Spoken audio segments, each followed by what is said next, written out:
Happy சாபத் search ஒரு நாள் நல்வாழ்த்துக்கள்.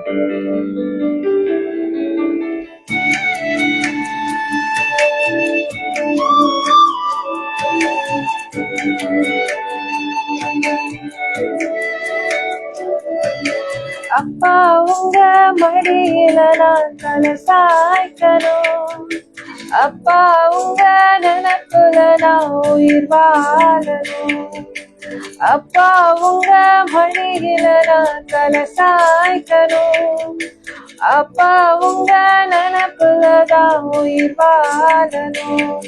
என் மனசு புரிஞ்ச தெய்வம் நீங்கப்பா, என் மனசு நிறைஞ்ச செல்வம் ஏசப்பா, என் மனசு புரிஞ்ச தெய்வம் நீங்கப்பா, என் மனசு நிறைஞ்ச செல்வம் ஏசப்பா. அப்பா உங்க மடியில நான் தலை சாய்க்கணும், அப்பா உங்க நினைப்புலதான் உயிர் வாழணும்.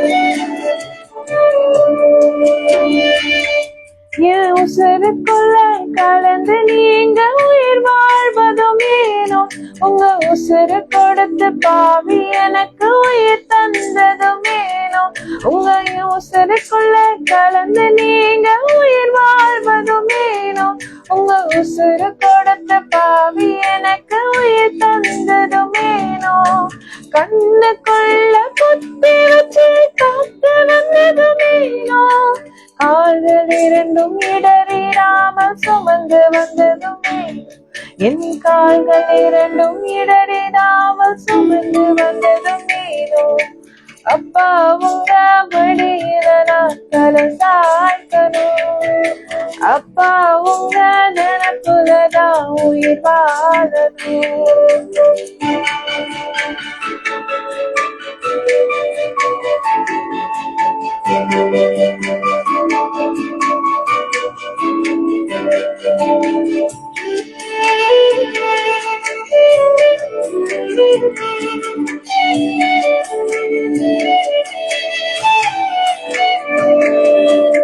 உள்ளங்கையில் என்ன வரைஞ்சு பார்த்து கிட்டதுமேனோ, உங்க வாய்கள் இரண்டிலும் வாணி அடிக்க பொறுத்து கொண்டதுமேனோ, உங்க உள்ளங்கையில் என்ன வரைஞ்சு பார்த்து கிட்டதுமேனோ, உங்க கைகள் இரண்டிலும் வாணி அடிக்க பொறுத்து கிட்டதுமேனோ, தூங்காம உறங்காம காத்து கொண்டதுமேனோ, வலியெல்லாம் நிழல் போல தொடர்ந்து வந்ததுமேனோ, என் வலியெல்லாம் நிழல் போல தொடர்ந்து வந்ததுமேனோ, அப்பா உங்க நினைப்புலதான் மன தாய்க்கணும், அப்பா உங்க நினைப்புலதான் உயிர் வாழணும்.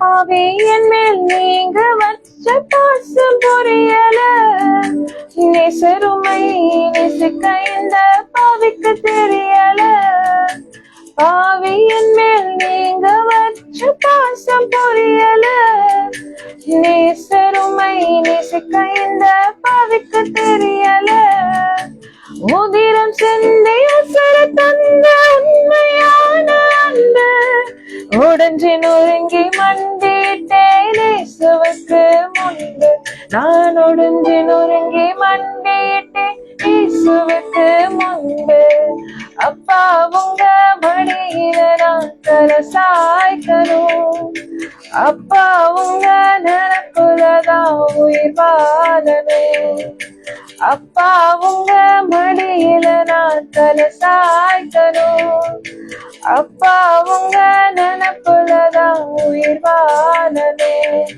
என் மனசு புரிஞ்ச தெய்வம் நீங்கப்பா. என் மனசு நிறைஞ்ச செல்வம் ஏசப்பா. என் மனசு புரிஞ்ச தெய்வம் நீங்கப்பா.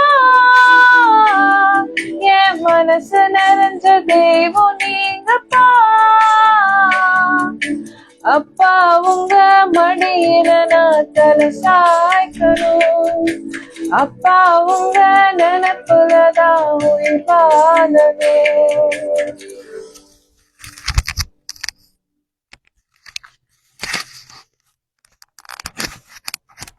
கிறிஸ்துவுக்குள் பிரியமான தேவனுடைய பிள்ளைகளே, அவருடைய தூய சமூகத்தில் மறுபடியுமாக அவருடைய வார்த்தைகளுக்காக காத்திருக்கக்கூடிய பெரும் பாக்கியத்தை தேவன் நமக்கு இந்நாளில் பாராட்டி இருப்பதற்காக நான் தேவனை ஸ்தோத்திரிக்கின்றேன். இந்த பரிசுத்த மணித்துளிகளிலும் பரிசுத்த ஆவியானவருடைய இடைப்படுதல் நம்மில் காணப்படும்படியாக நம்முடைய சிரங்களை தாழ்த்தி அவருடைய ஆட்கொள்ளுதலுக்காக ஜெபத்தில் காத்திருப்போம். எங்களை அன்பாய் நேசித்து வழிநடத்தும் பரிசுத்தமிக்க பரமபிதாவே, உடைய தூய நாமம் என்னாலும் மகிமைப்படுவதாக. இந்த பரிசுத்தமான வேலையிலும் உங்களுடைய வார்த்தைகளை கேட்கும்படியாக எங்களுடைய உள்ளங்களை நீர் திறந்தரலும். உங்களுடைய ஆவியினால் தேவரீர் நீர் எங்களுடைய உள்ளங்களில் பேசியருளும். நாங்கள் என்ன நிலையில் உங்களுடைய பரிசுத்த பாதத்தண்டை சேர வேண்டுமோ அந்த நிலையில் நாங்கள் சேருவதற்கேற்ற பலத்தை நீர் எங்களுக்கு இந்த நாளில் தந்துதவும்படியாக உங்களுடைய பாதத்தில் ஒப்புக்கொண்டோம். இந்த பரிசுத்தமான வேளையில் இந்த தியானத்தில் எங்களோடு தங்களை இணைத்து கொண்டிருக்கக்கூடிய இணைப்பில் இருக்கக்கூடிய அனைத்து குடும்பங்களையும் உடைய பாதத்தில் ஒப்புக் கொடுக்கின்றோம். ஒவ்வொருவரையும் நீர் பேர்பராகவும் தனித்தனியாகவும் ஆசீர்வதித்து வழிநடத்துவீராக எங்களை தாழ்த்துகிறோம். மறுபடியும் உடைய பாதத்தில் எங்களை ஒப்புக் கொடுக்கின்றோம். கிறிஸ்துவின் வழியாய் வேண்டுதல் செய்கின்ற எங்கள் பரிசுத்தமிக்க பரமபிதாவே, ஆமேன். When God opens the door, no one can shut it. When God shuts the door, no one can open it. தேவனுக்கு பிரியமான தேவனுடைய பிள்ளைகளே, பரிசுத்த வேதாகமத்தில் நாம் காணக்கூடிய ஒரு ஆழமான இறையியல் தாக்கம் இதுதான். தேவன் நமக்கு முன்பதாக தடைப்பட்டிருக்கக்கூடிய காரியங்களை இடைப்பட்டு திறக்கும் பொழுது எவ்வளவு சத்துவம் படைத்தவனாக மனிதன் காணப்பட்டாலும் அதை அவனால் மூட முடியாது. அதே நேரத்தில் தேவன் தன்னுடைய நேரம் வர வேண்டும் என்பதற்காக மூடக்கூடிய கதவுகளை மனிதனால் அதற்கு இடையில் திறக்க முடியாது. வேதத்தில் பல இடங்களில் கதவுகள் திறக்கப்படுதலை நாம் காண்கின்றோம். We see the God's unique deliverance. His method of deliverance is different from any of the things that is found in this world. தேவனால் திறக்கப்படக்கூடிய கதவுகள் தானாக திறந்த கதவுகள், திறக்கப்படுவதற்கு அவசியமில்லாத கதவுகள் என்று three kinds of God's deliverance. தேவன் நம்முடைய வாழ்க்கையில் இடைப்பட்டு திறக்கக்கூடிய கதவுகளை குறித்து வேதத்தில் நாம் காண முடியும். தேவனுக்கு பிரியமானவர்களே, தேவனால் மாத்திரம் திறக்கப்படக்கூடிய கதவுகளை நாம் வேதத்தில் பார்க்கின்றோம் அநேக இடங்களில். விசேஷமாக அன்னாளுடைய அனுபவம், அன்னாளின் கற்பத்தை, அன்னாளுடைய கற்பத்தின் கதவுகளை அடைக்கப்பட்டிருந்ததாக நாம் வேதத்தில் காணுகின்றோம். தேவன் அதை அடைத்திருந்தார். தேவனுக்கு பிரியமான தேவனுடைய பிள்ளைகளே, அன்னாளுடைய அனுபவம் மிகவும் வேதனைக்குரிய ஒரு அனுபவம். குடும்பத்திலும் சமூகத்திலும் அவளுக்கு அவமானம், நிந்தை. ஏனென்றால் அவருடைய கற்பத்தின் கதவு அடைக்கப்பட்டிருந்தது. ஒரே வீட்டில் கணவன் எல்கானா, 2 மனைவிகள், பெண்ணினால், மற்றொருவள் அன்னாள். இவர்கள் வழக்கம் போல அந்த சீலோவில் இருக்கக்கூடிய ஆலயத்திற்கு செல்லும் பொழுது, தேவனை தொழுது கொள்ளும்படியாக அவர்கள் செல்லும் பொழுது, பெண்ணினாலும் அவருடைய குமாரர் குமார்த்திகளோடு சென்று தனக்கு கிடைக்கப்பட வேண்டிய அந்த பங்குகளை அவள் பெறுவாள். அன்னாலோ பிள்ளைகளற்று காணப்பட்டபடியால் அவரால் ஒன்றும் செய்ய முடியாது. அவளுக்கு மிஞ்சியதெல்லாம் வருத்தமும் கண்ணீரும் கம்பளையும் தான். இந்த பெண்ணினால் அவளை எப்படியெல்லாம் மனமடிய செய்ய முடியுமோ அப்படியெல்லாம் செய்து கொண்டிருந்தாள். தேவனுக்கு பிரியமான தேவனுடைய பிள்ளைகளே, இந்த அன்னாள் அன்னம் புசிக்காமல் அழுது புலம்பிக் கொண்டிருந்தாள். அடைக்கப்பட்ட கதவுகளை யார் திறப்பது? தன்னில் இருக்கக்கூடிய குறையை யார் நிவர்த்தி செய்ய முடியும்? தேவனால் மாத்திரமே அது முடியும் என்று அவள் தீர்மானித்தவளாக தேவனுடைய சமூகத்தை நாடுகின்றாள். அவள் சாராளை போன்று ஆபிரகாமுக்கு தேவன் அளித்த வாக்குத்தத்தத்தை அடிப்படையாக வைத்து தேவனிடத்தில் போராடவில்லை. அதற்காக அவள் காத்திருக்கவில்லை. தேவன் இந்த அன்னானுடைய கதவை அடைத்திருந்த பொழுது தேவனுடைய சமூகத்தில் தன் பாரத்தை ஊற்றி ஜெபித்தாள். அவள் பாரம் தன் நிந்தை நீங்க வேண்டும், தேவன் தன்னுடைய நிந்தையை நீக்க வேண்டும் என்பது மாத்திரமல்ல, தேவன் தன்னுடைய நிந்தையை நீக்கும்படியாக அவர் பாராட்டக்கூடிய அந்த பிள்ளையை தேவனுடைய சமூகத்திலேயே நான் என்ன செய்வேன்? கொடுப்பேன். நிந்தையை நீக்கும் தேவனின் ஆசீர்வாதத்தை அப்படியே அவருக்கு நான் திருப்பி தருவேன் என்று தேவனுடைய சமூகத்தில் அவள் தன்னுடைய இருதயத்தை பிளந்தவளாக ஜெபித்துக் கொண்டிருந்தாள். தேவனுக்கு பிரியமான தேவனுடைய பிள்ளைகளே, தேவனால் மாத்திரமே திறக்க முடியும் என்ற கற்ப கதவை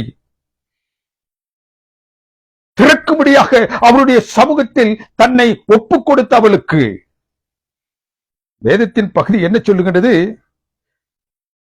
பெருத்த ஆசீர்வாதம். She was blessed bountifully. தேவன் நம் கதவுகளை திறக்கும் பொழுது, கற்பத்தை மலட்டு கனிகளால் நிரப்பும் பொழுது, அந்த கனிகளை தேவனுக்கு சொந்தமாக அவர் மாற்றுவார். தேவனுக்காக உயர்ந்து நிற்கக்கூடிய சாட்சிகளாக, தூண்களாக எழுப்புவார். ஒருவேளை இந்த அன்னாள் பெண்ணினாலை போன்று அந்த கற்பம் அடைக்கப்படாமல் ஏற்ற நேரத்தில் அந்த பிள்ளைகளை பெற்றிருப்பார் என்றால், அவள் பெண்ணினால் பெற்ற அந்த குழந்தைகளை போன்றுதான் தன்னுடைய குழந்தைகளை வளர்த்திருப்பாள். தேவன் இந்த அன்னாளுடைய கற்பத்தின் கதவுகளை திறந்த பொழுது, அதை ஆசீர்வதித்த பொழுது, ஆசீர்வாதமாக பெற்ற அந்த சாமுவேலை போன்று அவள் பெற்றிருக்க முடியாது.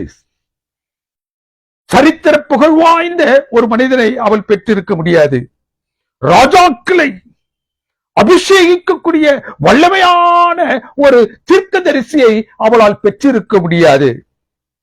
தேவன் அநேக நேரங்களில் தன் சித்தத்தை நிறைவேற்றுவதற்கு என்ன செய்கின்றாரோ, வேதத்தின் அனுபவங்கள் என்ன சொல்லுகின்றது? அந்த கதவுகளை அடைத்து வைத்திருக்கின்றார்.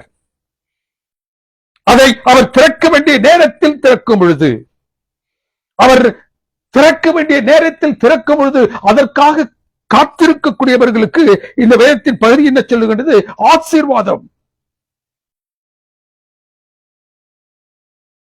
God does not work in human timings. He has his own time to do things. அன்றாலை போன்று நாம் ஆசீர்வதிக்கப்பட வேண்டும் என்றால் வேதம் என்ன சொல்லுகின்றது? நீங்கள் பொறுமையாக காத்திருங்கள். ஜெபத்தோடு தேவனுடைய சமூகத்தில் நீங்கள் காத்திருங்கள். ஜெபத்தோடு தேவனுடைய சமூகத்தில் நீங்கள் காத்திருக்கும் பொழுது தேவனுக்கு பிரியமான இந்த வேதத்தின் பகுதி என்ன சொல்லுகின்றது என்றால், மலட்டு கற்பத்தையும் தேவன் ஒருவரால் மாத்திரம் தான் என்ன செய்ய முடியும்? திறக்க முடியும்.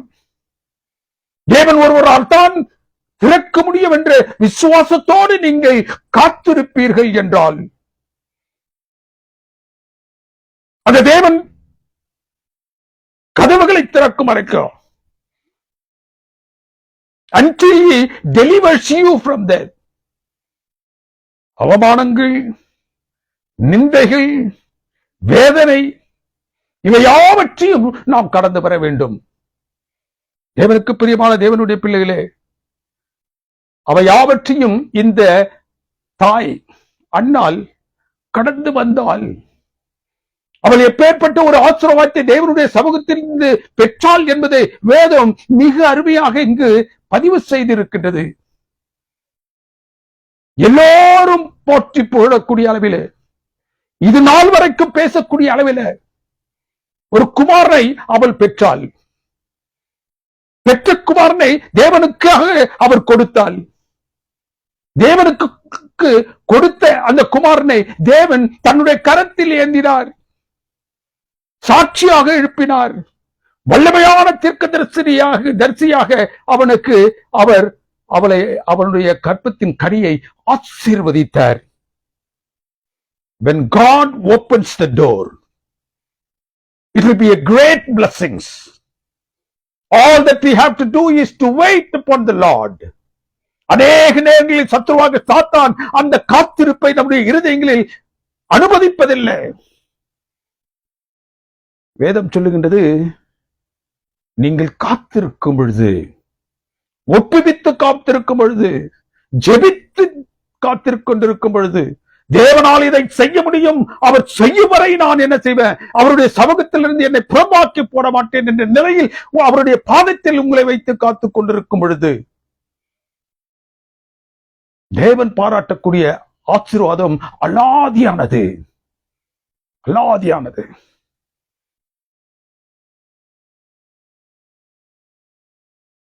கற்பத்தின் கதவை திறந்த தேவன் இப்பொழுது சிறை கதவை திறக்கின்றார். ஏரோது ராஜா சபையிலே சிலரை துன்பப்படுத்திக் கொண்டிருந்தான். யோவானுடைய சகோதரனாகிய யாக்கோபை பட்டயத்தால் கொலை செய்தான். அவன் யூதர்களை பிரியப்படுத்த வேண்டும் என்ற ஒரே காரணத்திற்காக யாக்கோபை கொலை செய்த அவன் இப்பொழுது பேதுருவை கொலை செய்யும்படியாக தீர்மானித்தான். தேவனுக்கு பிரியமான தேவனுடைய பிள்ளைகளே,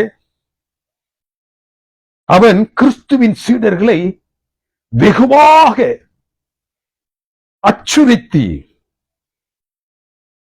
அவர்களை நேரடியாக துன்பப்படுத்தும்படியாக தன்னுடைய செயல்பாடுகளில் இறங்கினான். தேவனுக்கு பிரியமானவர்களே, யாக்கோப்பு வரிசையில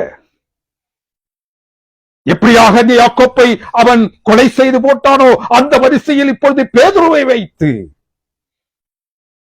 அவனை கொலை செய்யும்படியாக வகை தேடி அந்த நேரம் ஒரு பஸ்கா பண்டிகை நடந்து கொண்டிருந்த நேரமாக இருந்தபடியினால் அவனால் அதை செய்ய முடியவில்லை.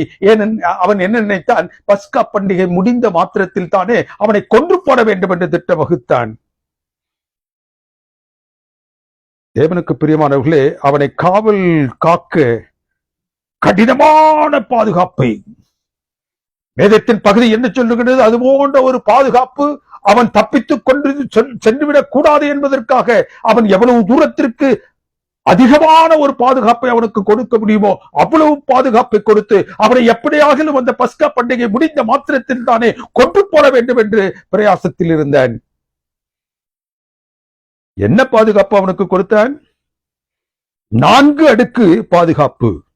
ஒரு அடுக்குல 4 பேர் வீதம் 4 பேர் 16 சேவகர்கள் அவனை என்ன செய்தார்கள்? அவன் தப்பித்து விடக் கூடாது என்பதற்காக அங்கு அமர்த்தப்பட்டார்கள். அது மாத்திரமல்ல, பேதுருவை அந்த சங்கிலிகளால் கட்டுவித்து அவன் தலைக்கீழாக தொங்கக்கூடிய நிலையில் இருக்கும் பொழுது அவன் பக்கத்தில் 2 பேர், ஆக 18 சேவகர்களை அவனை பாதுகாக்கும்படியாக, அவனை கொன்று போடுவதற்கு ஏதுவாக, அவன் ஜீவனோடு இருக்க வேண்டும் என்பதற்காக அவனை 18 காவலாளர்களை வைத்து அவன் என்ன செய்தான்?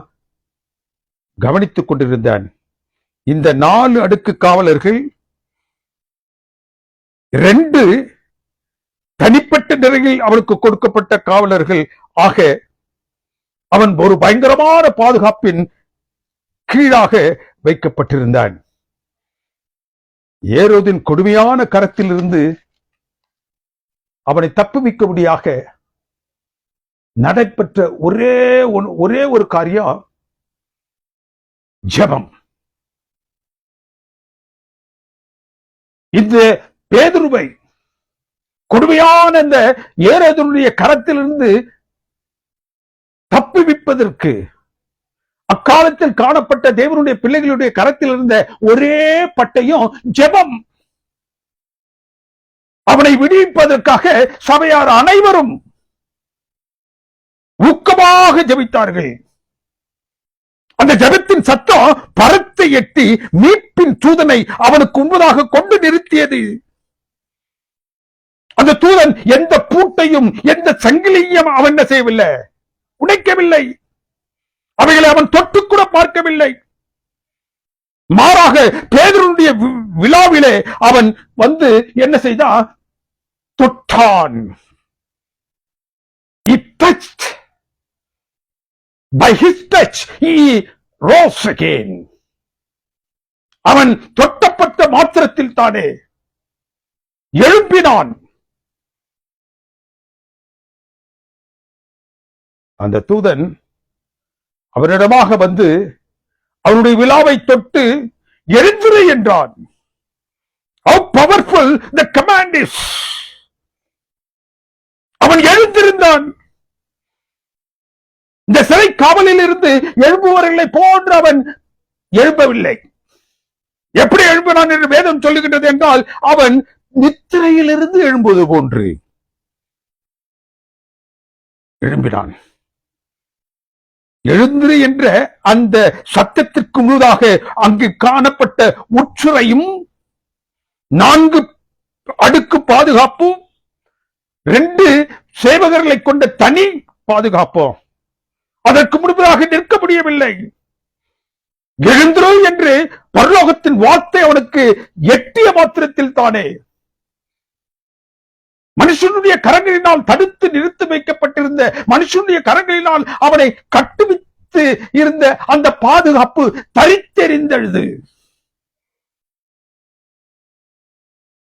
How powerful the word of God is. How powerful the command of God is. எழுந்திரு. தேவனுக்கு பிரியமானவர்களே, அந்த வார்த்தைக்கு எதிராக எதுவும் மனுஷனுடைய எந்த விதமான பலனும் நிற்க முடியவில்லை. அந்த தூதன் அவனிடத்தில் என்ன சென்றான்? என் பின்னே நீ நடந்து வா. அவனுடைய விழாவை தொட்ட மாத்திரத்தில், எழுந்திரு என்று சொன்ன மாத்திரத்தில் அந்த பேதுருவான் எழுந்தான். எழுந்த மாத்திரத்தில் இது தூதன் என்ன சொல்றான்? நீ என் பின்னே வா. அந்த கட்டளைக்கு இணங்கி அவனுடைய பின்னாக நடந்த மாத்திரத்திலே அது அவனுக்கு ஒரு கடமை போன்று இருந்துச்சு. அந்த சிறைக்குள்ளாக அவன் கொண்டு வரப்படும் பொழுது அவன் பட்ட வேதனை, அவன் மனதில் இருந்த பாரம், இவை அனைத்து அவன் பார்க்கிறான். இப்போது அவை எல்லாம் மறைந்து என்றைக்கு தேவனுடைய சமூகத்தில் தூதனை கொண்டு மீட்கும்படியாக நின்றாரோ அந்த நேரத்தில் தானே வேதத்தின் பகுதி இந்த அனுபவம் என்ன சொல்லுகின்றது? எல்லாம் மறைந்து போயிற்று. அவன் ஒரு நித்திரையிலிருந்து எழும்புவது போன்று எழும்பி அந்த தூதனுக்கு பின்பாக சென்றான். முதலாம் காவலை கடந்து, 2ஆம் காவலை கடந்து, அவன் இப்போது அந்த நகரத்தின் வாசலுக்கு வந்து விட்டான். வெளியில் இருக்கக்கூடிய அந்த பெரிய கதவு திறந்தது. அங்கு அவன் வரக்கூடிய அந்த வருகையை கண்ட மாத்திரத்தில் தானே அவனை அழைத்து வரக்கூடிய அந்த பரிசுத்த தூதனுடைய அந்த வல்லமையை கண்ட மாத்திரத்தில் தானே அவனை அடைத்து வைக்கப்பட்டிருந்த அந்த சிறைச்சாலையினுடைய பெரிய கதவு தானாக திறந்தது. சிறை வாசலில் தூதன் அவனை விட்டுவிடவில்லை. முக்கியமான வீதி நெடுக அந்த தூதன் பேதுருவோடு நடந்து வந்தான். தேவன் அவனுடைய சிறை கதவை மாத்திரம் திறக்கவில்லை, தேவன் அவனுடைய கரத்தில் கட்டப்பட்டிருந்த விலங்குகளை மாத்திரம் தரித்தெறியவில்லை. அவனோடு from the beginning, எப்பொழுது அவருடைய பக்கத்தில் நின்று அவனை விடுவிக்கும்படியாக அவர் வந்து நின்றாரோ அப்பொழுதிலிருந்து அவனை வெளியில் அழைத்து வந்து வீதிகளில் அவன் நடக்கும் பொழுதும் அந்த தூதனாக தேவன் அவன் கூட வந்தார். He accompanied Peter. God accompanied Peter. He has not only delivered him, he has not only brought him out of the prison. After having taken him out from the prison, he was walking along. தேவன் அவனோடு நடந்தார். யாரும் அவனை தடுத்து விடக் கூடாது என்பதற்காக, ஒருபொழுதும் அவனுக்கு முன்பதாக மனுஷங்க கரம் இனி மேற்கொண்டு போய்த்து விடக் கூடாது என்பதற்காக அவனோடு அவர் நடந்தார். பேதுருவின் கடினமான காவலை, சிறையிருப்பை ஒரு கனவு காண்பது போல் மாற்றினார். அந்த சிறைச்சாலையினுடைய கதவுகள் பேதுருவுக்காக தானாக திறந்தது. ஏரோதுவினால் அடைக்கப்பட்ட கடினமான கதவுகளை தேவன் அதுவாக திறக்கும்படியாக செய்தார். மார்க்குவினுடைய தாயாகிய மரியாள் வீட்டுக்கு வந்த பொழுதுதான் அந்த அதிசயத்திற்குரிய காரணத்தை பேதுரு கண்டான். அந்த பலமான பாதுகாப்பு, தன்னுடைய கரங்களில் கட்டுவிக்கப்பட்டிருந்த சங்கிலிகளுடைய உறுதியான நிலை, அவனை சுற்றிலும் காத்துக் கொண்டிருந்த அவன் தப்பித்து ஓடிவிடக் கூடாது என்பதற்காக, தப்பித்துக் கொள்ள கூடாது என்பதற்காக நிறுத்தி வைக்கப்பட்ட 18 சேவகர்கள், that was the highest protection a government can give. ஒரு அரசு ஒரு மனிதனை ஒரு கடினமான சிறையிருப்பிற்குள்ளாக எடுத்துக் கொள்ளக்கூடிய முயற்சி, அந்த முயற்சியின் உச்சம்தான் இந்த 18 நபர்களை கொண்ட ஒரு பாதுகாப்பு. தேவனுக்கு பிரியமான தேவனுடைய பிள்ளைகளே, இந்த பாதுகாப்பை அவன் பேதுருவுக்கு கொடுத்திருந்த பொழுதும் அவன் தப்பித்துவிடக் கூடாது என்பதற்காக பல பிரயத்தனங்களை அவன் மனுஷத்தில் எடுத்துக்கொண்ட பொழுதும் இந்த பேதுரானவன், when God opened the door of deliverance, தேவனுடைய அந்த இக்கட்டின் கதவுகளை திறக்கும் பொழுது, அது எப்படி திறக்குது என்று அவனுக்கு அப்ப தெரியல. அவன் வீதி வழியாக தூதனால் நடத்தி வைக்கப்பட்டு தேவனுடைய சமூகம் அவனை தாங்கிக் கொண்டு செல்லும் பொழுது, இந்த வேதத்தின் பகுதி என்ன சொல்கின்றது? மார்க்குவினுடைய வீட்டில், மார்க்குடைய தாயாரைய மரியாளுடைய வீட்டுக்கு அவன் வந்த பொழுது அந்த அதிசயத்திற்கான காரணத்தை அவன் கண்டான். என்ன அதிசயம்? அநேகர் அங்கு கூடி ஜெபித்துக் கொண்டிருந்தார்கள். எப்பொழுது அந்த பேதுருவானவன் சிறைச்சாலையில் போடப்பட்டானோ அந்த நிமிஷம் துவங்கி அவன் விடுதலை பெறும் வரைக்கும் அவன் விடுதலை பெற்றுவிட்டான் என்பதை கூட அவர்கள் அறியாத நிலையில் அவர்கள் ஜெபித்துக் கொண்டே இருந்தார்கள். சிறைக்கதவை திறக்கும்படியாக ஜெபித்த அந்த ஜெபம் இப்பொழுது அவருடைய அறைக்கதவை திறந்தது. தேவனுக்கு பிரியமானவர்களே, ஜெபத்தினுடைய பதில் வீடு தேடி வரும் என்பதற்கு இது ஒரு சான்று. அவர்கள் பேதுருவானவன் விடுதலை பெற வேண்டும் என்று ஜெபித்தார்கள். அவன் அந்த சிறைச்சாலையில் போடப்பட்ட அந்த நிமிஷம் துவங்கி அவர்கள் ஜெபித்துக் கொண்டே இருந்தார்கள்.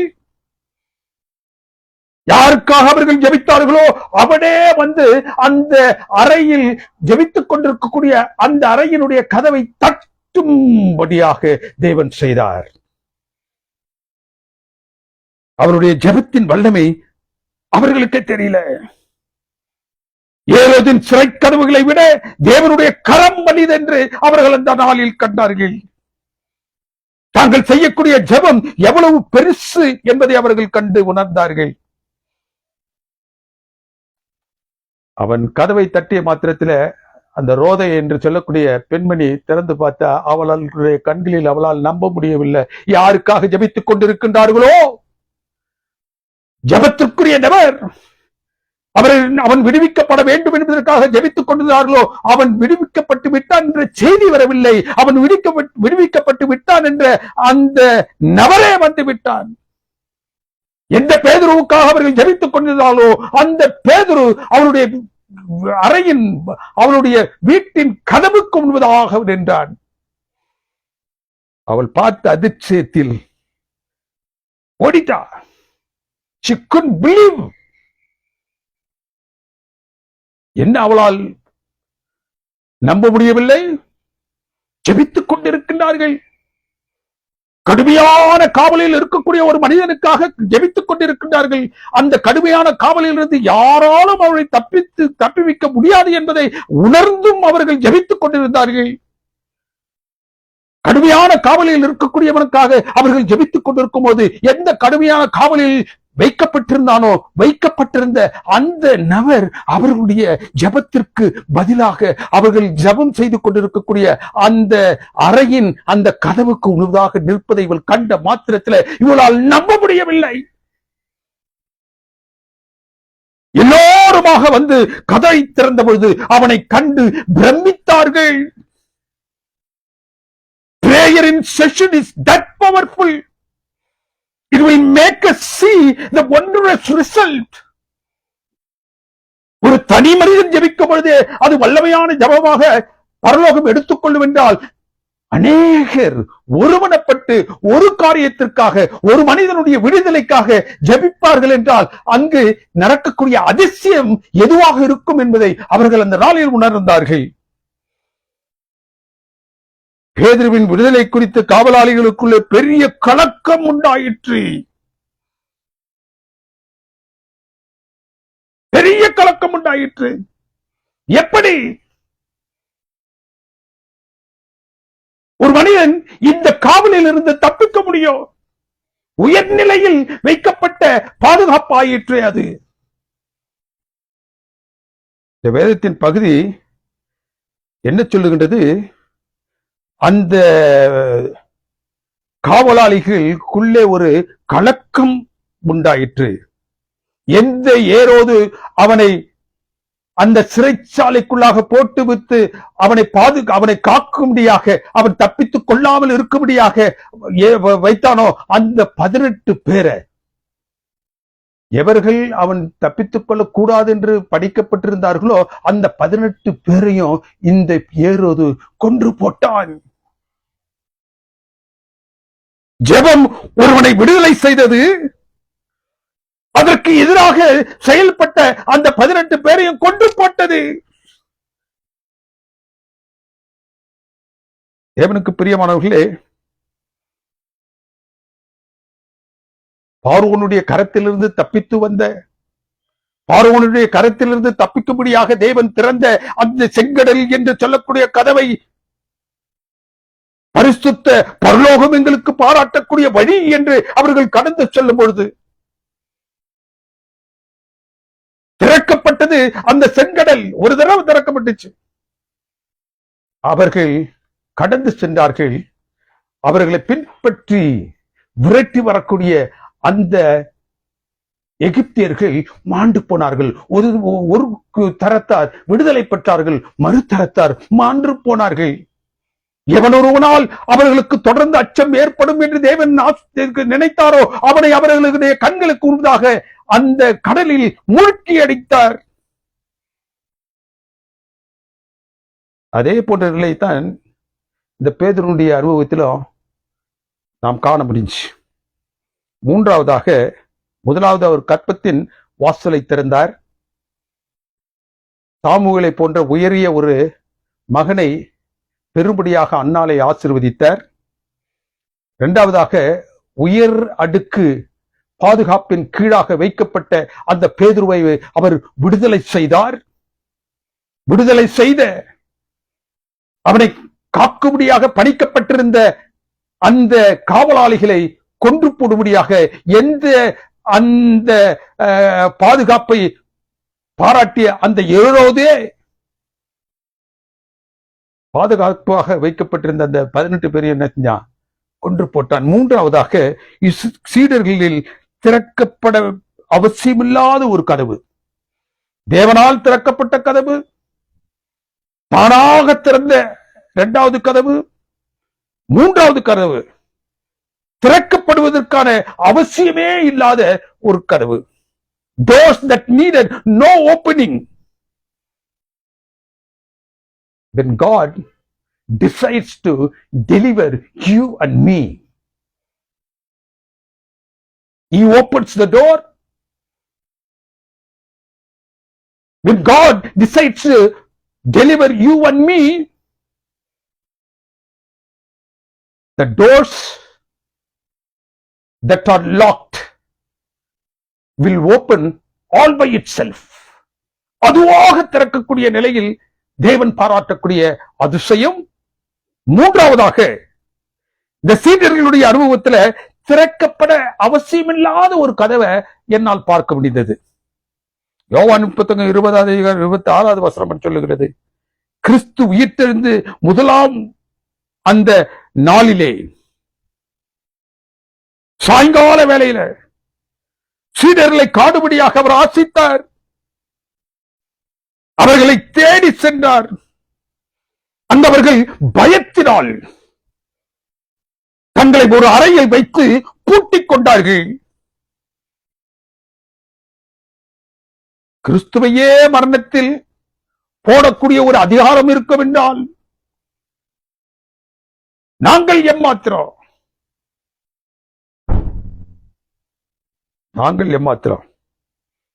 கிறிஸ்து உயிர்த்தெழுந்து விட்டார் என்ற அந்த செய்தி வெகுதல நாம் அறியால் மூலமாக அறிந்த பின்பும் அவர்களுக்கு பயம்.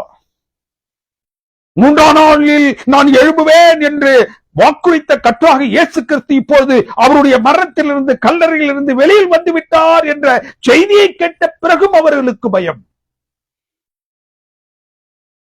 அவர்களிடத்தில் உயிர்த்தெழுடைய நம்பிக்கை இருந்த போதிலும் கூட அவ்வளவு கடுமையான காவலில் வைக்கப்பட்டிருந்த அந்த கல்லறையில் இருந்து எப்படி இவர் வெளியில் வர முடியும்? அவர்கள் யோசித்துக் கொண்டிருக்கும் பொழுது there was a fatal knock at the door. யார் போய் அந்த கதவை திறப்பது? யாரோ தட்டுகிறார்களே. பயம் எல்லாரையும் பற்றிக் கொண்டது. யார் திறந்தாலும் உள் இருக்கக்கூடிய அனைவரும் மரித்து போவோமே. கதவுகள் பூட்டப்பட்டு இருக்கையில் பூட்டப்பட்ட அறைக்குள் கிறிஸ்து அவர்களது நடுவில் வந்து நின்றார். There was no need for doors to be opened. கதவு முடிஞ்சிச்சு. யார் அவர்கள் மத்தியில் வாசம் செய்ய வேண்டும் என்று அவர்கள் எதிர்பார்த்துக் கொண்டிருந்தார்களோ அந்த கிறிஸ்து ஜீவன் பெற்றவராக உயிர்த்தவராக அவர்களுக்கு முன்னதாக வந்து நின்றால், ஆனால் அந்த கதவுகள் என்ன செய்யப்பட்டிருச்சு? அடைக்கப்பட்டிருந்துச்சு. தேவன் ஒரு காரியத்தை தேவனுடைய பிள்ளைகளுக்கு செய்ய வேண்டும் என்று ஆசித்தால் he doesn't need to follow the human criteria, the natural phenomenon. He can just go through. ஒரு கதவை திறந்தால் தான் ஒரு உருவம் அதற்கு உள்ளாக அதன் வழியாக வர முடியும் என்று இயற்கை சொல்லும் என்றால் அது அவருக்கு அவசியம் இல்லை. When he decides to appear before his children, he will do it by all means.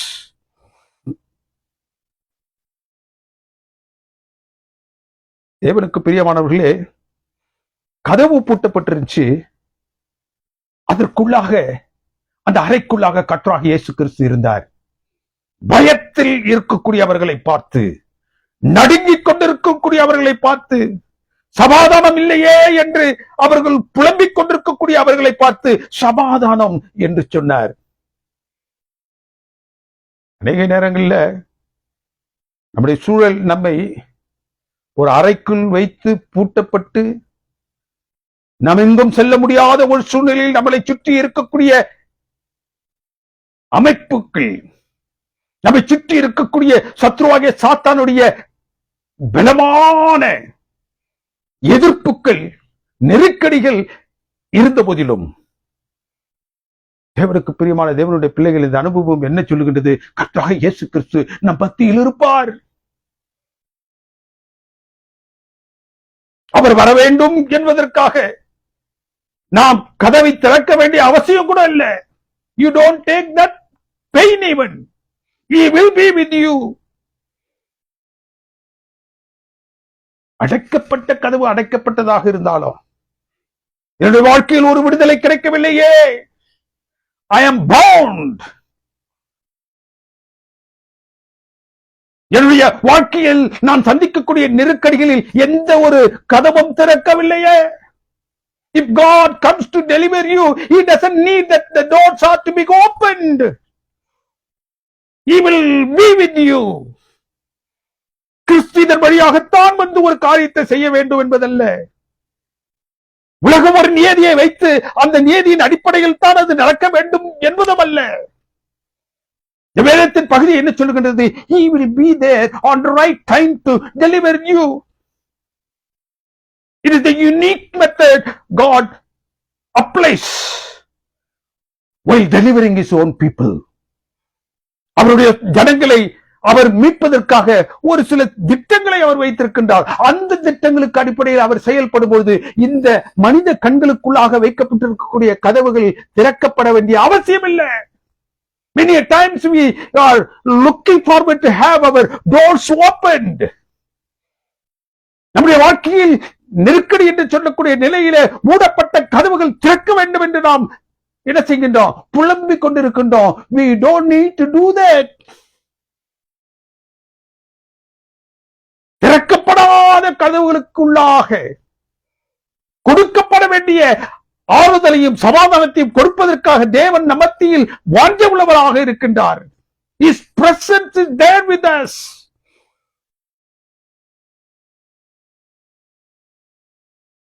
இயேசு மறுபடியும் அவர்களை நோக்கி இப்பொழுது பேசுகிறார். அவர் அந்த சிலுவையின் அனுபவத்திற்கு வாயிலாக கடந்து செல்லும் பொழுது இந்த சீடர்கள் அனைவரும் ஓடி ஒளிந்து கொண்டார்கள். But he did not want to leave them. இயேசு மறுபடியும் அவர்களை நோக்கி, என் பிதா என்னை அனுப்பினது போல நான் உங்களை அனுப்ப வேண்டும். ஆகவே நீங்கள் பயப்படாதிருங்கள். பிதா என்னை அனுப்பினார். நான் அனுப்புவதற்கு இது உலகத்தில் தெரிந்து கொண்ட நபர்கள் நீங்கள் மாத்திரம்தான். பயப்படாதிருங்கள். எப்படி அந்த கதவுகள் அடைக்கப்பட்ட நிலையிலும் நான் உங்கள் மத்தியில் இருக்கின்றேனோ அதே போன்று என்னுடைய பிரசன்னம் உங்களோடு என்னாலும் இருக்கும். பாவங்களை மன்னிக்கக்கூடிய அதிகாரத்தை நான் உங்களுக்கு தருகின்றேன். எவருடைய பாவங்களை நீங்கள் மன்னிக்கிறீர்களோ அவர்களுக்கு அந்த பாவங்கள் மன்னிக்கப்படும். What a great honor! What a great responsibility He has entrusted upon His disciples. பயப்படாதிருங்கள். நான் உங்களோடு இருந்தது போல் I may go, I may leave you all, but there will be somebody with you. நான் உங்களை விட்டு பிரிந்து போனாலும் உங்களோடு இருக்கும்படியாக ஒரு தேற்றவாளனை நான் என்ன செய்வேன்? உங்களிடத்தில் அனுப்புவேன். அவர் உங்களோடு இருப்பார். எவற்றையெல்லாம் நீங்கள் இந்த உலகத்தில் தேவனுக்காக பரலோகத்திற்காக சாதிக்க வேண்டும் என்று நினைக்கின்றீர்களோ அவற்றை எல்லாம் நீங்கள் சாதிப்பதற்கு அவர் உங்களோடு இருப்பார். நான் உங்களோடு இருந்தது போன்று அவர் உங்களோடு இருப்பார்.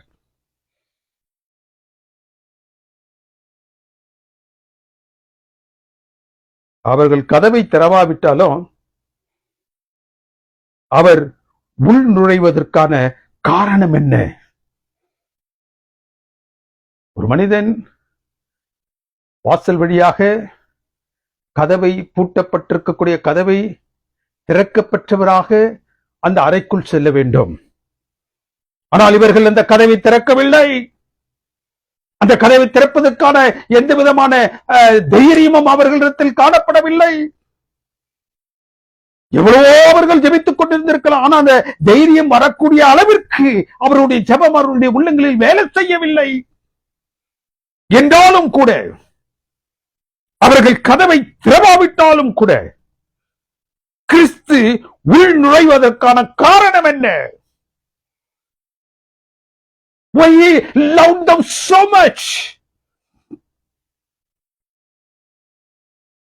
தேவனுக்கு பிரியமானவரே, அவருக்கு உறவு என்றும் உரிமை பாராட்டுதலுக்குரியவர்கள் என்றும் சொல்லுவதற்கு ஒருவரும் இல்லை. அவருடைய சொந்த ரத்தங்கள் அவரை விட்டு ஓடிவிட்டது. உதவி பெற்ற நூற்றுக்கணக்கான மக்கள் அந்த இடத்தில் காணப்படவில்லை.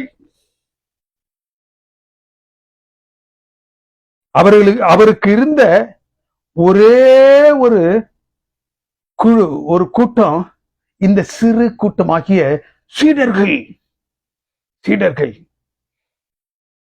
யோவானின் புத்தகம் 20:17 அவர் மரியாள் இடத்துல என்ன சொல்றாரு? நீ என் சகோதரர் இடத்திற்கு போய். He loved them as his own brothers. நான் என் பிதாவின் இடத்திற்கும் உங்கள் பிதாவின் இடத்திற்கும், நான் என்னுடைய தேவனிடத்திற்கும் உங்களுடைய தேவனிடத்திற்கும் செல்லுகின்றேன். He is bridging a relationship. என்னுடைய சகோதரனிடத்தில் போய் சொல்லு. நான் என்னுடைய தேவனிடத்திற்கும் உங்களுடைய தேவனிடத்திற்கும் என்னுடைய பிதாவினிடத்திற்கும் உங்களுடைய பிதாவினிடத்திற்கும் செல்லுகின்றேன். என் பிதா என்னை அனுப்பினது போல் நான் உங்களை என்ன செய்கிறேன்? அனுப்புறேன். நான் பாவங்களை மன்னித்தது போல் நீங்களும் பாவங்களை மன்னிக்க வேண்டும். 2 தடவை இந்த அனுபவத்தை படிச்சு பாத்தீங்கன்னா 19வது அதிகாரத்துல 20வது அதிகாரத்துல 19வது வசனத்திலையும் 26வது வசனத்திலையும் முதல் தடவை கதவை திறக்காம உள்ள போயிட்டாரு. அவர்களோடு அவர் சமாதானம் என்று சொல்லி அவர்களோடு அவர் அளவலாவினார். அவருடைய பயத்தை போக்கும்படியாக தன்னுடைய பிரச்சனத்தை அந்த அறைக்குள்ளாக நிறைத்தார். அப்பொழுது ஒருத்தன் இல்ல. மற்ற சீடர்கள் எல்லாம் இருந்தாங்க. ஒரு நபர் இல்ல. தோமா இல்லை. அவருடைய பிரச்சனத்தை காண்பதற்கு அவன் இல்லை என்பதற்காக அடுத்து அவர்களை காணாமல் விட்டுவிடவில்லை. He wanted that disciple should have the lost one also. எவன் ஒருவன் அங்கு தவறி போனானோ அவரையும் கண்டு முழுமையான அந்த சீடத்துவத்தை தன்னுடைய களத்தில் உபயோகிக்க வேண்டும் என்று. ஏனென்றால் அவர்கள் மாத்திரம்தான் அவருக்கு இருந்தார்கள் கடைசி நாட்களில். 26வது வசனம் சொல்லுது, தோமா வருகைக்கு பின்பாக மறுபடியும் அவனுக்கு அவர் என்ன செஞ்சாரு? தரிசனமானார். அவன் என்ன கேட்டானோ அதை என்ன செஞ்சாரு? காண்பித்தார்.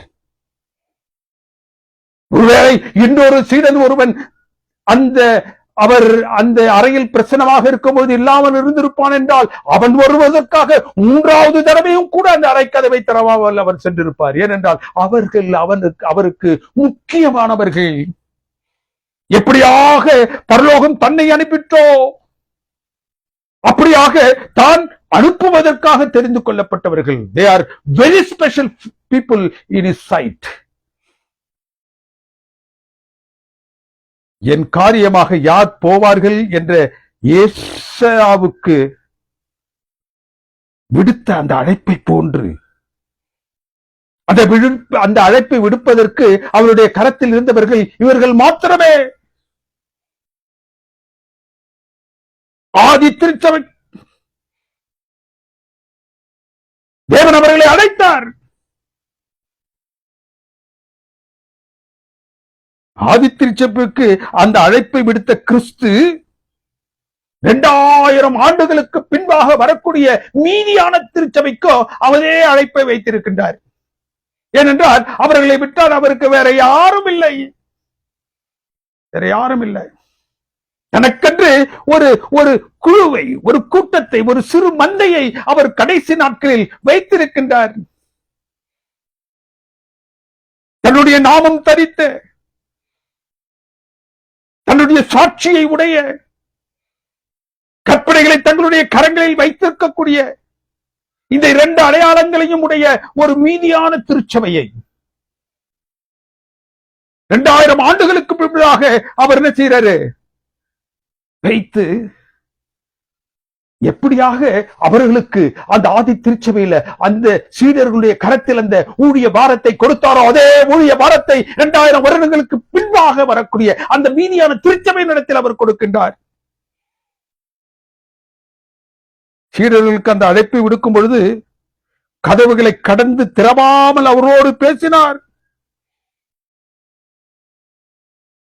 ஒரு வித்தியாசம் இருக்குது. அந்த ஆதி திருச்சபைக்கும் இந்த சீடர்கள் இருந்த அறையில் இருந்த தேவனுடைய பிள்ளைகளுக்கும் அந்த சிறு கூட்டத்திற்கும் 2000 வருஷங்களுக்கு பின்பாக வரக்கூடிய அந்த மீதியான திருச்சபை ஒரு சிறு மந்தை. அந்த மந்தைக்கான அடையாளத்தை சொன்னார். கிறிஸ்துவனுடைய சாட்சி. வெளிப்படுத்தல் புத்தகம் 12-17 வசனத்துல கிறிஸ்துவனுடைய சாட்சியும் கற்பனைகளையும் உடையவர்களாகிய அந்த சிறு கூட்டத்தின் மீது சத்துருவாகிய சாத்தான் கடைசி நேரத்தில் யுத்தம் செய்ய போவான் என்று சொல்லக்கூடிய அந்த சிறு கூட்டம், the remnants, அது மீதியான திருச்சபை. அதை குறித்து அவர் பேசும்பொழுது அந்த 1ஆம் நூற்றாண்டில் தனக்காக எடுத்துக்கொண்ட அந்த சிறு கூட்டம், அந்த அறையில் இருந்த அந்த சிறு கூட்டம், அவருடைய அறைக்கு அவர் செல்லும் பொழுது அந்த கதவுகள் திறக்காமல் உள்ள போயிட்டார். He did not want them to open, but he was inside. அவர்கள் திறக்க வேண்டும் என்று அவர் ஆசிக்கவில்லை. அவராக உள்ள போயிட்டார்.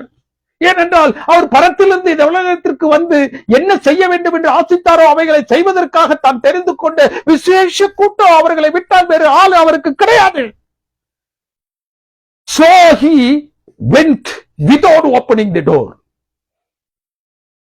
அந்த கதவை திறவாமல் அவர் உள்ள போயிட்டார். ஆனால் இந்த 2000 வருஷங்களுக்கு முன்பதாகத்தான் எழுப்பியிருக்கக்கூடிய இந்த விசேஷ கூட்டமாகிய மீதியான திருச்சபை இருக்கு இல்லையா, the remnants, the one who has testimony of Jesus and the commandments of God, தேவனுடைய அந்த கற்பனைகளையும் கிறிஸ்துவனுடைய அந்த சாட்சியும் உடையவர்களாகிய அந்த விசேஷ கூட்டம், அந்த விசேஷ கூட்டத்தை அவர் சந்திக்கும்படியாக வரும்பொழுது என்ன செய்கிறார் என்று வெளிப்படுத்தல் புத்தகம் 3ஆம் அதிகாரம் 20வது வசனம் சொல்லுகின்றது. அவர் வாசற்படியில் நின்று தட்டுகிறேன். I am knocking at the door. ஒருவன் என் சத்தத்தை கேட்டு அந்த கதவை திறந்தால் அவனிடத்தில் நான் என்ன செய்வேன்? அவனோடு பிரவேசிப்பேன், போஜனம் பண்ணுவேன். அவரால் அந்த கதவை தேவனுக்கு பிரியமானவர்களே திறக்காமல் எப்படி அந்த 1 நூற்றாண்டில் உள்ளே வந்தாரோ அந்த அவரால் நியமிக்கப்பட்ட அந்த கூட்டத்தை காண்பதற்கு அதே போன்று இப்போ வர முடியும். He can come. அந்த சீடருடைய கன்சென்ட் அவருக்கு அவசியம் இல்லை. உள்ளே வரலாமா என்று அவர் தட்டி கொண்டிருக்கும் பொழுது அவர்கள் உள்ளே வாரும் என்று சொல்வதற்கான அவசியம் அந்த நேரத்தில் அவருக்கு தேவையில்லை. இன்று நாம் கதவுகளை திறக்க வேண்டும் என்று அந்த கிறிஸ்து விரும்புகின்றார். He is expecting our consent to open the door. நீ திறக்கும் வரைக்கும் நான் என்ன செய்வேன்? உள்ள நுழைய மாட்டேன். காரணம், நம்முடைய கரத்தில் தேவன் கொடுக்க இருக்கக்கூடிய அந்த முத்து, 3 angels message. 3 angels message. That's the message this world would get at last. இந்த முத்தூது இந்த உலகிற்காக கடைசியாக கொடுக்கப்படக்கூடிய ஒரு எச்சரிப்பின் தூது. பரத்தின் 3 தூதர்கள் சொல்ல வேண்டிய அந்த தூதை, செய்தியை நாம் கொடுக்க வேண்டும் என்று தேவன் ஆசிக்கின்றார். We did not come into this room. அவர்கள் இருந்த அறைக்குள்ளாக அவர்களுடைய கன்சென்ட் இல்லாம உள்ள போனாரு, கதவு திறக்காம உள்ள போனாரு. ஆனால் இப்பொழுது நம்முடைய உத்தரவை, பதிலை எதிர்பார்த்தவராக நிற்கிறார். நீ கதவை திறந்தாதான் நான் என்ன செய்வேன்? உள்ளே வருவேன். ஏனென்றால் உன்னுடைய கரத்தில் நான் கொடுப்பதற்கு அலாதியான the precious message is with me. இந்த precious message, இந்த 3 angels message வானத்தின் 3 தூதர்கள் மாத்திரம் செய்ய வேண்டும் என்று நிர்ணயிக்கப்பட்ட அந்த தூதை நான் உங்களுடைய கரத்தில் கொடுக்கப்படுகின்றேன். And therefore you are a very special people.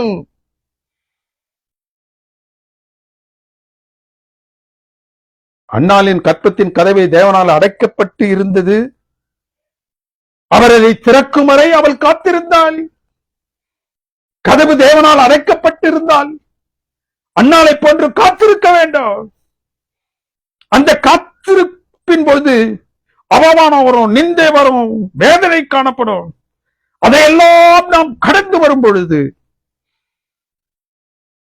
when God shuts the door, no one can open it.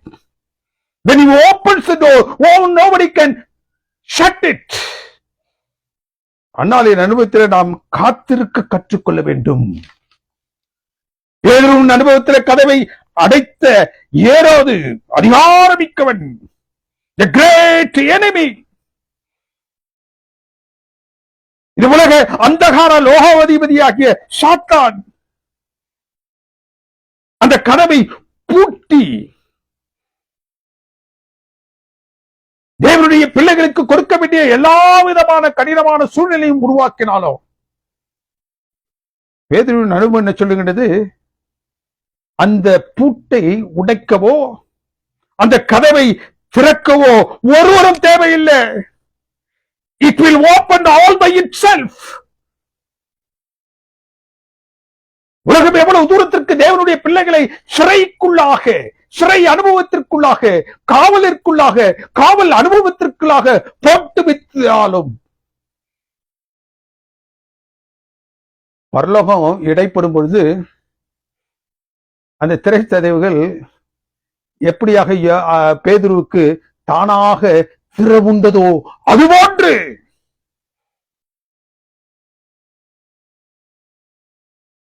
நாம் ஒரு தரிசனம் காண்பது போல் இருப்போமா? எவன் பூட்டினானோ அவன் திறப்பான். எந்த 18 பேரை அவனை கொடூரமாக கொடுமைப்படுத்தி அந்த காவலில் வைத்திருக்க வேண்டும் என்று எந்த 18 பேரை அமர்த்தி இருந்தானோ அந்த 18 பேர்கள் எவன் அந்த உத்தரவை கொடுத்தானோ அவனால் என்ன செய்யப்படுவார்கள்? கொல்லப்படுவார்கள். இதான் பரலோகம் நமக்கு செய்யக்கூடியது ஒன்று. தேவனுக்கு பிரியமானவர்களே, சீடர்கள் அனுபவத்தில் அவர்களே பூட்டிக் கொண்டார்கள். தேவம் பூட்டினாரு, 2வது இந்த உலகத்தில் அதிகாரம் பூட்டிச்சு, 3வது இந்த சீஷர்களே பூட்டிக் கொண்டார்கள். எங்க வச்சு? தங்களை ஒரு அறைக்குள்ளாக வைத்து. தேவனே அன்னாளின் கற்பத்தின் கதவை பூட்டியது போல் பூட்டினாக்கா தேவன் திறப்பார். He will open at his right time. ஏதோதை போன்று உலகத்தின் அதிகாரம் பூட்டினா தேவனும் பரத்திலிருந்து தூதரும் என்ன செய்வாங்க? திறப்பாங்க. You don't need to do anything. சீடர்களை போன்று நாமே பூட்டிக் கொண்டு நாம திறக்க வேண்டும். அல்லது திறவாமல் பூட்டை கதவை உடைக்காமல் தேவன் உள்ளே வந்து விடுவார். சீடர்களை போன்று நாம் கதவை திறக்காம பயத்தோடு அச்சத்தோடு காணப்படுவோம் என்றால் இந்த வேதத்தின் சீடர்களுடைய அனுபவம் என்ன சொல்கிறது? Christ will be with us in our midst.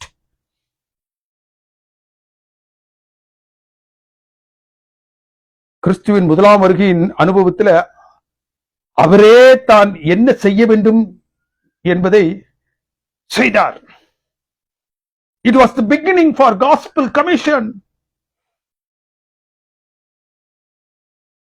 சீடர்கள் அனுபவத்தில் கர்த்தராகிய இயேசு கிறிஸ்து அவர்கள் திறவாமலேயே உள்ள வந்தார். He had to do it because he knew it for sure that they will not be able to open it.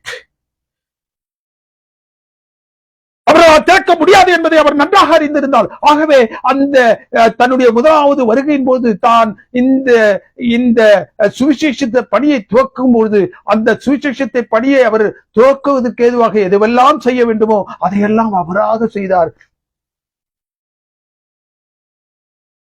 லவோதிக்க திருச்சபை நாம் நம்முடைய விஷயத்தில் நாம் திறக்க வேண்டும். அதுவரை நாம் கதவை திறக்கும் வரை அவர் தட்டிக் கொண்டுதான் நிற்பார். நாம் ஏன் திறக்க வேண்டும்? வெளிப்படுத்தல் 3:20 என்ன சொல்கிறது? கிறிஸ்து நம்மோடு போஜனம் செய்ய போகின்றார். திறக்கிறவனுடன் அவர் என்ன செய்வாரா? போஜனம் செய்வார். If you open the door, he will come and dine with you. If you want to dine with him, you have to open the door. சிலுவை மரணத்திற்கு உண்டாக ராப்போஜனத்தில் அப்பம் பிடுகையில் கிறிஸ்து சொல்றாரு, பிதாவின் ராஜ்யத்தில் நான் பானம் பண்ணும் வரை அந்த போஜனத்தை கிறிஸ்து என்ன சொல்றார்? செய்ய மாட்டேன். எப்பொழுது செய்வேன்னா, நான் என்ன செய்வேன்? கதவை தட்டுவேன். அப்படி திறக்கும் பொழுது நான் உள்ளே அந்த போஜனத்தை செய்வேன். அப்படி என்றால் அந்த கர்த்தராகிய இயேசு கிறிஸ்துவோடு பரலோகத்தில் நீங்களும் நானும் அந்த போஜனத்தில் ஈடுபட வேண்டும் என்றால் இப்போது அவருக்காக நாம் நம்முடைய மனக்கதவுகளை திறக்க வேண்டும். அவராக திறந்து வரமாட்டார், நாம் திறக்க வேண்டும். பரலோகத்தில் அவரோடு போஜனை பண்ண வேண்டும் என்றால் நாம் அந்த கதவுகளை திறக்க வேண்டும். சீடர்கள் தங்கியிருந்த அறையில் கதவை திறவாமல் கிறிஸ்து அப்படியே என்ன செய்யாரு? உள்ள வந்தார். காரணம், அவர்களோடு பந்திருக்க வேண்டும் என்பதற்காக அல்ல. உயிர்த்தெழுந்த முதல் நாள்ல கர்த்தராகிய இயேசு கிறிஸ்து சீடர்கள் தங்கியிருந்த அந்த அறையை தேடி வந்தாரு. தேவனுக்கு பிரியமானவர்களே, அவர்கள் கதவை திறப்பதற்கு அவர் எதிர்பார்க்கவில்லை. ஏனென்றால் அவர்களோடு அவர் சென்று பந்தி அமரப் போவதில்லை. நம்முடைய அழைப்பு விசேஷமானது. Our call is entirely different from the call that they received. அவர் நம்மோடு பரலோகத்தில் பந்தி இருக்க வேண்டும் என்றால் நாம் கதவை திறக்கணும். Why should we open the door? கிறிஸ்து நம்மோடு பந்தி இருக்க வேண்டும் என்றால் நாம் அந்த கதவை என்ன செய்யணும்? நாம் தான் திறக்க வேண்டும். கிறிஸ்துவின் முதல் வருகை ரட்சிப்பின் வாசலை திறக்கும்படி வந்தது. எனவே அவரே எல்லாவற்றையும் செய்தார். சீடர்களின் கதவுகளை அவரே திறந்து உள் சென்றார். சீடர்கள் சுவிசேஷ ஊழியத்தை துவங்கியவர்கள். அவர்களுக்கு ஒரு விசேஷித்த அழைப்பை அவங்க கொடுத்திருந்தார். ஆகவே அவர்கள் பயத்தினால் தங்களுடைய கதவுகளை திறக்க முடியாமல் இருந்த சூழ்நிலையிலும் அவர் கதவு திறவாமல் உள் சென்று அவர்களோடு அவர் தாவரமாக என்ன செஞ்சாரு? இருந்தார். தேவனுக்கு பிரியமானவர்களே, சுவிசேஷத்தை துவைக்கியவர்கள் மத்தியில அவர் அப்படி வெளிப்பட்டார். அந்த சுவிசேஷத்தை முடிக்கக்கூடிய பாரத்தை நம்முடைய கரத்தில் அவர் கொடுத்திருக்கின்றார். நீங்கள் போய் சகல ஜாதிகளையும் உலகமெங்கும் போய்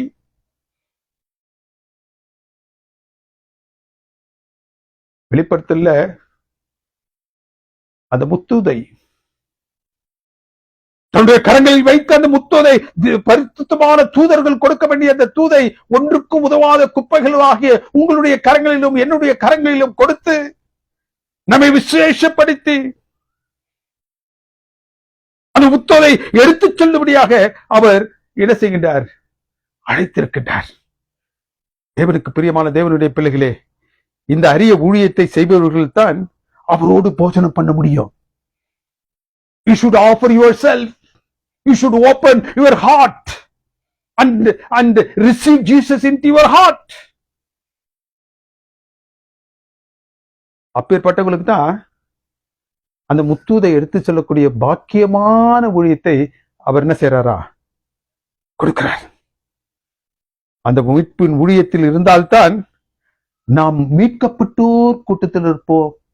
அந்த மீட்பின் ஊழியத்தில் ஈடுபட்டவர்கள் தான் அவரோடு போஜனம் பண்ணக்கூடிய அளவுல. தேவனுக்கு பிரியமான தேவனுடைய பிள்ளைகளே, கர்த்தராகிய இயேசு கிறிஸ்து சீக்கிரமாக வரப்போகின்றார். We have to do a lot of work in a measure, fast track measure. எவ்வளவு துரிதமாக, எவ்வளவு வேகமாக, எவ்வளவு எவ்வளவு முஸ்திப்போடு அதை செய்ய வேண்டுமோ அந்த நிலையில் நாம் அதை செய்யும் பொழுது கர்த்தராகிய இயேசு கிறிஸ்து அந்த வரும் நாளிலே நம்மை அவர் பரம் சேர்ப்பது மாத்திரமல்ல, நம்மோடு இருந்து பந்தி இருக்க வாஞ்சிக்கின்றார். அந்த பந்தி அவர் இருக்க வேண்டும் என்றால் வேதம் என்ன சொல்லுகின்றது? தட்டி கொண்டிருக்கக்கூடிய கதவுகள் திறக்கப்பட வேண்டும்.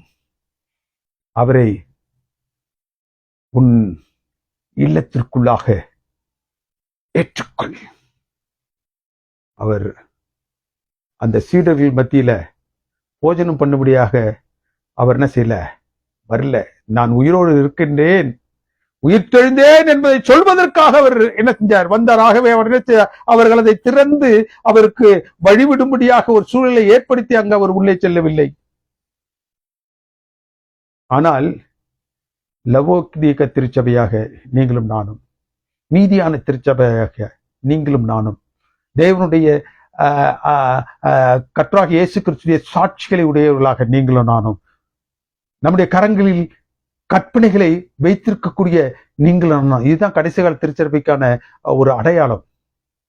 கிறிஸ்துவின் மீதான சாட்சி, தேவனுடைய கற்பனைகள், இந்த ரெண்டும் உடையவர்களாக நீங்களும் நானும் இருப்போம் என்றால் அந்த மீதியான திருச்சபையின் அங்கமாக நாம் இருப்போம். அந்த மீதியான திருச்சபைக்கு கர்த்தராகிய தேவன் என்ன செய்கின்றார்? ஒரு விசேஷமான ஊழிய பாரத்தை கொடுத்திருக்கின்றார். அது இந்த உலகத்தை ஆயத்தப்படுத்துவதற்கான முத்தூது. 3 தூதர்கள் இந்த உலகத்தில் செய்ய வேண்டிய அந்த மகா உன்னதமான அந்த பணியை செய்வதற்கு தேவன் தன்னுடைய இந்த திருச்சபையை அழைத்திருக்கின்றார். எந்த திருச்சபை? தன்னுடைய கரங்களிலே கற்பனையையும் கர்த்தராகிய இயேசு கிறிஸ்துவுடைய சாட்சியம் உடையவர்களாகிய அந்த திருச்சபை அங்கங்களாக, திருச்சபை என்று சொல்லக்கூடிய நிலையில தங்களை ஒப்பு கொடுத்திருக்கக்கூடிய ஒவ்வொருவரையும் தேவன் காண்கின்றார். தேவனுக்கு பிரியமான தேவனுடைய பிள்ளைகளே, அந்த நாள் சீக்கிரமாக இருப்பதினால் நம்முடைய கரங்களில் தேவன் பாராட்டி இருக்கக்கூடிய இந்த ஊழியத்தை, நம்முடைய கரங்களில் தூதர்கள் மாத்திரமே செய்யக்கூடிய அந்த உன்னதமான அந்த முத்தூதை கொண்டு செல்லக்கூடிய அந்த பணியை நம்முடைய கரங்களில் கொடுத்திருக்கின்றார். செல்வோம், வெல்வோம்.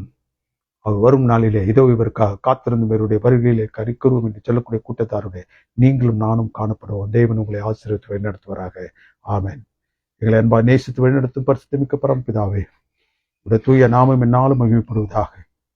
இந்த நேரத்திலும் தேவரீருடைய சத்தியத்தை எங்களுடைய உள்ளங்களில் நீர் எழுதியமைக்காகவும், எங்களுடைய வாழ்க்கையில் தேவரீர் நாங்கள் எந்த நிலையில் முஸ்திபாக உமக்கு முன்பதாக நிற்க வேண்டும் என்பதை நீர் எங்களுக்கு சொல்லிக் கொடுத்தமைக்காக நன்றி செலுத்துகின்றோம். தேவரீர் தாமே எங்களுடைய வாழ்க்கையில் நாங்கள் அடைக்கப்பட்டிருக்கின்றோம், நாங்கள் ஒன்றுக்கும் உதவாதவர்களாக காணப்படுகின்றோம் என்று நாங்கள் நினைப்போம் என்றால், இந்த நாளின் சத்தியம் எந்த விதமான நெருக்கடியையும் எந்த விதமான அடைக்கப்பட்ட கதவுகளையும் திறக்கக்கூடிய தேவன் எங்களுக்கு இருக்கின்றார் என்பதை நாங்கள் உணர்ந்தவர்களாக உங்களை பார்த்து வருகின்றோம். தேவனால் அடைக்கப்பட்ட கதவுகள் தேவனால் திறக்கப்படும். இந்த உலகத்தின் அதிகாரங்களினால் அடைக்கப்பட்ட அந்த கதவுகள் அவர்களால், தேவனுடைய பரிசுத்தமான தூதருடைய இடைப்படுதலால் அடைக்கப்படும்.